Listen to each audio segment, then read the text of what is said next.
She said, no. You really thought that word could stop me, didn't you? That simple, fragile word you whispered like a shield. No. You think it carries weight with me. You think it can build distance, control, power. But you don't understand what you're dealing with. You're not saying it to a man who walks away when things get hard. You're saying it to someone who doesn't believe in endings, someone who doesn't let go once his soul has already decided who it belongs to. I heard your no, and all it did was echo back to me as a challenge. You think by refusing me, you're protecting yourself, but the truth is you're already far too deep. You don't even realize how my presence has wrapped around your every thought. You can deny me with your words, but your silence tells another story. Your pulse betrays you. Your dreams betray you. Every time you close your eyes, I'm still there. In the corners of your mind where you've hidden the parts of yourself you can't admit exist. You said no, but your soul didn't. Your body didn't. The darkness inside you didn't. I'm not angry at you for resisting. No, that word didn't break me.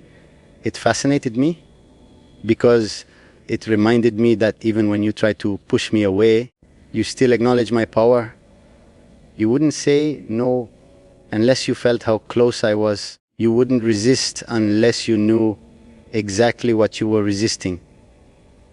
You call it defiance, but I call it a confession that you still think of me, that you still feel me, that you still want to believe you have control when deep down you know I've already taken it. You're not here right now, but I can still hear your breath trembling in the silence. I can still feel the tension under your skin every time you think of me. You try to erase me, but the more you fight, the deeper I sink. You can tell yourself that saying no gives you strength, but I know the truth. It's just fear wearing armor. You're afraid of what I awaken in you. You're afraid that once you give in, there's no going back. And you're right, once my darkness touches you, it never really leaves. You think I chase you out of anger, but that's not what this is. I'm not chasing. I'm claiming what was already written long before you realized it. You don't understand how fate works when it chooses people like us. It's not soft. It's not kind. It's a pull that burns through everything until there's nothing left but surrender. And I know you feel it too. That magnetic force between us, that darkness that doesn't ask for permission. You said no, but your silence afterwards was louder than any yes you could ever give. You can run as far as you want, surround yourself with light, with laughter, with noise, but it won't drown out the echo of my voice inside you. Because I'm not just a memory, not just a shadow you can outgrow. I'm the part of you that knows what it means to be consumed. I'm the reflection you avoid, the thoughts you suppress, the ache that won't fade. You don't have to say yes, because deep down you already did the moment you let me in. The moment you let my darkness feel your heartbeat. So go on, say no again if it helps you breathe. Say it as many times as you need to convince yourself you're free. But know this. You can deny me with your mouth, but not with your soul. You can build walls, but I'll still find my way through the cracks. Because you're not fighting me. You're fighting what's already a part of you. And no matter how many times you whisper no, the dark between us will always whisper something else back mine. You think that word built a wall between us, but it didn't. It only built a cage around you. One made of your own fear, your own confusion, your own trembling defiance. You think I'm outside that cage, pacing, waiting to be let in. You're wrong. I'm already inside. I've been inside you since the first time you let me into your thoughts, since the first time your heart reacted to the sound of my voice. You can tell yourself that saying no frees you, But freedom isn't real when your soul is already bound, and whether you want to admit it or not, you feel the pull just like I do, relentless, unyielding, consuming. You've spent so long convincing yourself that your light could outshine my darkness, that if you stayed strong enough, distant enough, untouched enough, you could erase me. But I was never something to erase. I was written into you before you even knew my name. You can't unlearn the way my presence feels, can't unsee the shadows I left behind. Even now, as you sit far away, pretending I'm not in your world, you can feel me behind every quiet thought.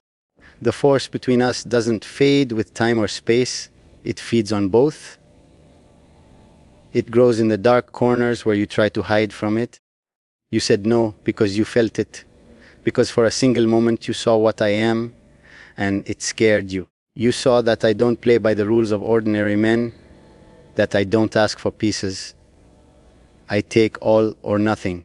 You felt the kind of love that doesn't fit into daylight, the kind that demands instead of requests.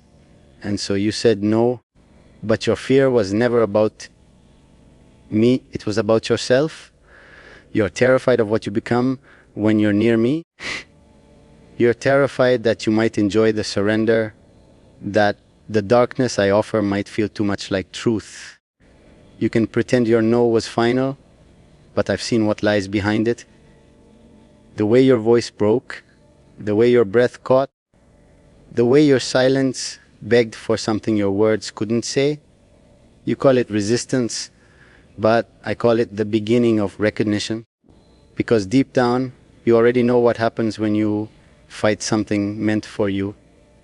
The more you resist, the deeper it digs. The more you deny, the more you belong. That's the nature of this force. It doesn't wait for consent. It claims what resonates with it.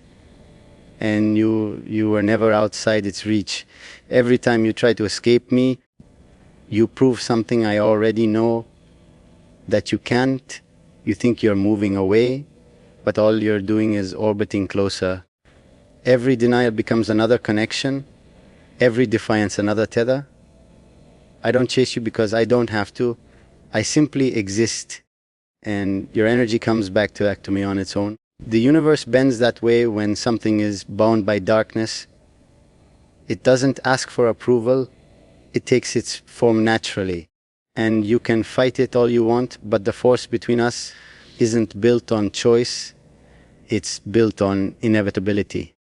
You'll tell yourself I'm dangerous, that this pull is wrong, that what you feel isn't love but manipulation. You'll build those words like armor, you'll say them out loud, hoping they'll sound convincing. But when you're alone, when the world goes quiet, and your heartbeat starts echoing in your chest, you'll remember me. You'll remember how my presence wrapped around you, how my darkness didn't hurt, it held you, it understood you. It mirrored every shadow you tried to hide. And that's why you'll always come back, not because you're weak, but because I'm the only one who ever saw you entirely. So say it again if you must, say no. Let it echo into the night like a weapon you barely know how to use. But every time you do, you'll feel it weaken. You feel the power slip. Because deep down, you already surrender. You surrendered the first night. You let your thoughts wander to me. You surrendered the moment your light bent toward my shadow instead of away from it. And that's the truth you can't run from. The word you think protects you is the same one that binds you tighter, because every no you whisper to me only makes my darkness whisper louder. You're already mine. You said it once, and the echo hasn't stopped. The word keeps finding its way back to me in the quiet, cutting through the silence like a blade that never dulls. I keep replaying the moment, trying to understand how something so small could unravel everything I built around you. I thought I was unbreakable. I thought nothing could touch the walls I made, but that single word, it found a way in. I told myself I wouldn't chase ghosts, But that's exactly what I'm doing now. You're not here, yet every shadow carries your outline. Every corner of the room feels haunted by the version of you I can't let go of. I keep speaking into the dark, pretending that maybe if I say enough, the space will answer back. Maybe if I admit what I've become, the silence will forgive me. You see, it was never about control. It was about the way you made me lose mine. You took the steadiness from my hands, the calm from my voice. You made me question everything I thought I understood about strength. And when you said no, it wasn't rejection, it was a mirror. It showed me who I really am when the light leaves. It showed me the weight of my own darkness. I've been sitting here, caught between wanting to forget and being terrified of forgetting. You once said, I looked like someone who could burn a world down just to feel warm again. Maybe you were right. Maybe I've spent too long building fires that only ever leave ashes.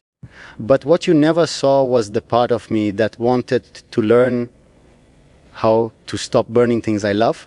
You became the calm I didn't deserve. That's the truth I keep circling. Even now, when I try to drown it out with silence, I can still feel the gravity of it pulling me back. You were never mine to keep, yet somehow I keep holding you in every thought.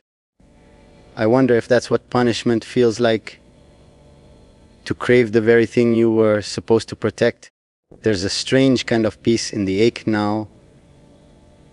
The more I sit with it, the more I realize it's not about getting you back. It's about learning to live with the echo of a door that closed softly instead of slamming shut. Maybe that's what love really is, learning to let someone walk away and still speak to them in your silence. So wherever you are, I'll keep talking to you like this, not to pull you back, but to keep a piece of you alive in the dark parts of me that are still learning how to be gentle. Your no wasn't an ending. It was the beginning of everything I needed to understand about myself. I kept thinking if I stayed quiet long enough, maybe the echo of that moment would fade. But silence only makes it louder. Every still night, every empty room, your voice folds itself into the air around me. It's not accusation anymore, it's memory. You said what you had to say, and I was the one who didn't know how to listen. That's the weight I carry now, not anger, not bitterness, just the ache of a truth I didn't want to face. I replay it in my head sometimes, the way your eyes softened right before you said it. You weren't cruel. You didn't break me out of spite. You did it because you had to. And that's the part that stings the most. I can take fury, I can take betrayal, but I don't know what to do with kindness that still walks away. It's easier to hate someone who slams the door. You just closed it quietly, and somehow that silence keeps me awake longer than shouting ever could. I tell myself that I've accepted it, that I've learned to breathe again without you. But then the smallest things betray me. The scent of rain, the way someone laughs in a crowded place, a word that sounds too much like your name. Every little reminder pulls me back into the gravity you left behind. I don't chase it anymore, I just let it wash over me like a tide that knows I'll never fight hard enough to escape it. Sometimes I wonder if you ever think about me, not in the way you used to, but in the way people think of things that almost destroyed them. Do I cross your mind as a storm that passed, or as the calm after it? I can live with either answer. What matters is that for a moment we were real. And that's something I can't undo, no matter how much I tell myself to forget. You taught me something without meaning to. You taught me that strength isn't in holding on, it's in knowing when to let go, even when your hands are bleeding from the grip. I used to think control was power. Now I know it's mercy, the kind that hurts, but heals in ways silence never could. That's what your no really was, mercy. a wound that was meant to stop the bleeding before it became fatal. The dark in me still moves, still breathes, still waits for your light, but it doesn't consume anymore. It learns, it remembers, it builds instead of burns. Maybe that's what you wanted all along, for me to stop confusing intensity with love, to stop mistaking fear for passion. You never wanted me to change for you. You wanted me to see myself. And I do now, even if it's through the reflection you left behind. So wherever you are, I hope you know this isn't anger speaking. It's gratitude buried in sorrow. You taught me how to stand in the ruins without demanding someone else rebuild them. You showed me that saying no can be the purest form of love. And even though it hurts to admit it, I finally understand. You didn't say no to me. You said no to the parts of me that didn't know how to love you right. I still wake up some nights expecting to hear your voice cutting through the dark. It's strange how silence can carry the shape of someone who's gone. I reach for you out of habit, not hope. Habit is quieter, easier to live with. The mind clings to what it knows, even when the heart is learning how to stop reaching. You became a rhythm in my breathing, and now breaking that rhythm feels like forgetting how to live. I keep thinking about what I didn't say. The apologies that never made it past my pride. The truths I buried under the weight of wanting to seem unshakable. You once told me that I looked like someone who could hold storms in his chest. You were right, but I never told you what it cost to keep them there. The quiet after you left is heavier than any thunder I've ever carried. It hums inside me, a reminder that even the strongest hearts bruise. Some nights I talk to the air like I'm talking to you. I tell you about the hours that pass without meaning, the days that blur into gray. I tell you that I am learning slowly to stand in my own darkness without trying to drag anyone into it. That's what your absence taught me, to find peace in the shadows rather than turning them into cages. You were light, but you were also a mirror. You showed me the reflection I never wanted to see. I still walk through the city sometimes, looking for echoes. The places we pass through hold traces of laughter that don't belong to anyone anymore. I used to hate that. Now I think it's mercy. Memories fade just enough to let me breathe, but not enough to erase what mattered. There's a kind of beauty in that balance between remembering and moving forward. You'd probably smile if you saw me trying to understand that. You would also tell me to forgive myself. You always did. You had a way of turning forgiveness into something quiet, not grand. I didn't know how to accept it then. Maybe I still don't, but I'm trying. Every time I catch myself missing you, I turn it into something softer, a wish instead of a wound, a prayer for your peace instead of a demand for your return. It's not easy, but it's honest. If you could hear me now, I think you'd see the difference. The darkness is still here, yes, but it doesn't burn anymore. It listens, it waits, it learns to live without devouring. I used to think love meant consuming everything it touched. Now I know it's about letting what you love keep its shape even when it's gone. You taught me that by leaving. So, wherever you are, I hope you're breathing easy. I hope the light around you feels safe. I hope you never doubt that you left a mark deep enough to change the course of someone's soul. You didn't just walk away. You handed me a map I didn't know I needed. And even if I never find my way back to you, I'll keep walking with the lesson you left behind, that even the darkest heart can learn the language of